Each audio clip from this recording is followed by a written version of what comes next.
Hello once again, family. It's been a while since I dropped a video from our last one. The last video we did something on tables. Today we are going to be doing something with the data set I have here, and it's called conditional formatting.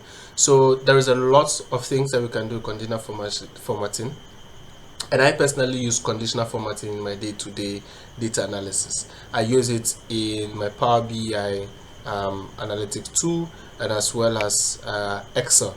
In fact, Excel is one of the places you can start doing that very quickly and easily. So today, what we are going to be doing is we're going to be applying sort of colors and indicators to this data set that I have here. And what we are going to do is we're going to try and understand or specify out how we want our data to look like. And we are specifically going to be playing with the numbers in the speed column. So I have a small about 31 rows of data here. I have a name column, I have a type 1 column, and I have a speed.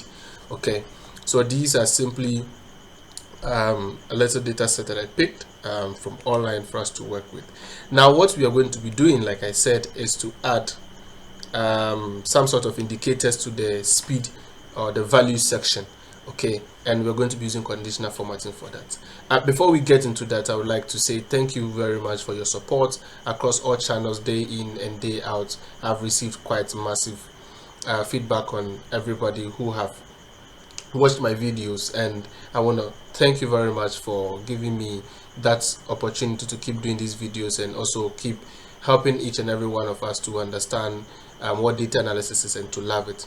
With that being said, if you are new here to the channel, please don't forget to like this video, subscribe, and watch all the other videos that we've worked on. I'll put a link up here for you to click and then view all of those videos as well. And please do not forget to like the video, subscribe to the channel, share these videos with your friends and family. And if you have any comments or you want to see something else, please put it down in the comment section below, and I'll be glad to have your feedback. So let's jump right into this. So we go to conditional formatting here. Now conditional formatting can be found on our insert tab, on our home tab. Okay, the home menu, on the home menu, come all the way to the right, and then you see the conditional formatting here. Okay, so just click on conditional formatting and then come all the way down to this section: data bars, color scales, and icon set. So we're going to be working with these in a moment. So the first thing we are going to be doing is to try and apply a color to this data set. So what I want to do is I want the highest number to show as green, and I want my smallest number to show as red. So I go to the color scales, and then I choose the first one. So there are many of them you can decide to choose and work from, but you realize that as I highlight over them, it gives you a sense of how the data is like, and you can see that 30 on the top is red, and then the 110 down there is green. I had already sorted this data in descending order, so from the smallest to the highest, and you can also sort it from the largest number to the smallest number. And again, like I said, I want my highest number to be green and my lowest number to be red. So I pick the first one, and it gives me this. You realize that from the deep green all the way to a deep red, but there is some shade in between. Okay, so you apply that. Now what else can we do what other indicators can we add to this? So let's highlight it again, let's go back, and let's hover over some of them. Okay, so when I go to this, you realize that it rather takes the 110 as high, as with the 110 as red, and then the 30 as 0. So like I'm saying, it depends on what you want to communicate to maybe your business, your clients, or what you want to communicate to yourself, that if I see a higher number, it should be red, because maybe I don't want this particular, depending on if it is sales, and you are paying more, or you're spending more money to get something done, and therefore you have a table like this, and you realize that you have a high number, so you would want to indicate that you are spending too much, and therefore it is in the reds. And if you are spending low and your revenue is high, then it means that low figures will be in what? Green. So let's highlight the other one. You also see that different shades you can work with, so you can try this for yourself. And you can also use one color like all green all the way to white. So like I said, it still depends on what you are doing.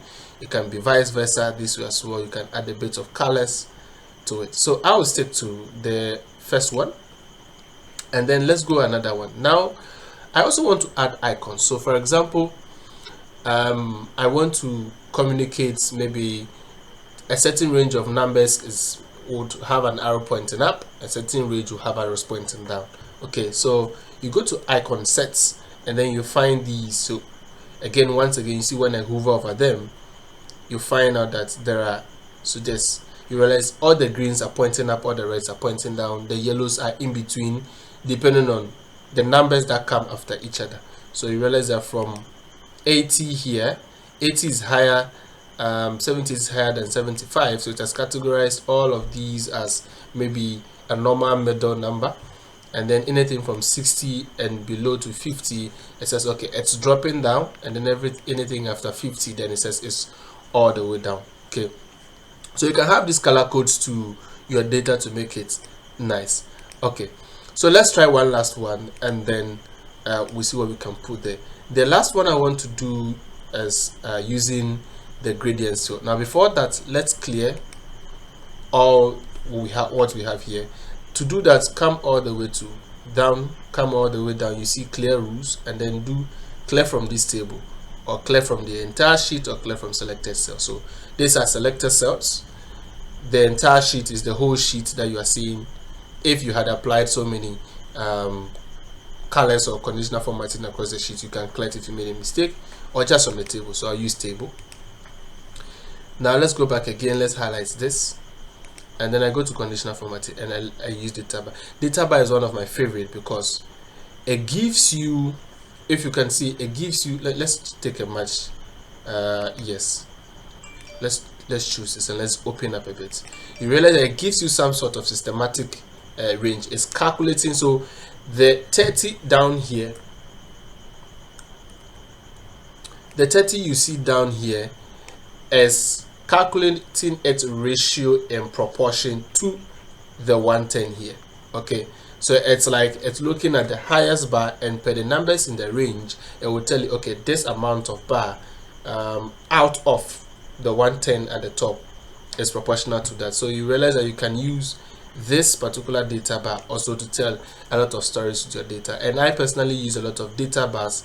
You can customize this even more and get it to look a bit fancy and how to go about it, but then again, play with the colors. Okay, I want to see what you come out with and then share that in the comment section. All right, so let's see if we can take a different color for this as well. So I'll highlight the data, I'll go back again here, and then let's say something blue. Yes, something blue is fine. So, and one thing I forgot to mention, this is a gradient fill. So a gradient fill means when you hear gradient, it means it is two or more colors. Okay, so you can see that these data bars that are in here seem to have some sort of thicker blue or deeper blue to a white. So there is a blue and then there is a white that gives that gradient or that transitioning color on each of them. You can also have one solid color all over. All you have to do again is highlight your data, then come to the data bars, and then you see solid. So up here is the gradients fill, here is solid. So you realize that when I click it, there is no gradient in between. So this is how to add either indicators or colors or data bars to your data set. Have fun with this. Let me see what you have, and don't forget to like this video and then share with your friends. We will keep learning more things. In our next video, I'll be teaching on how to customize what kind of color you would want to have on these data sets. For now, thank you for subscribing to the channel if you are already an existing subscriber, and if you are new, please do not forget to like the video, subscribe to the channel, and most importantly, put on your notification button so that anytime I drop a new video as we embark on this data analysis series, you would be the first to have it. Thank you and have much fun.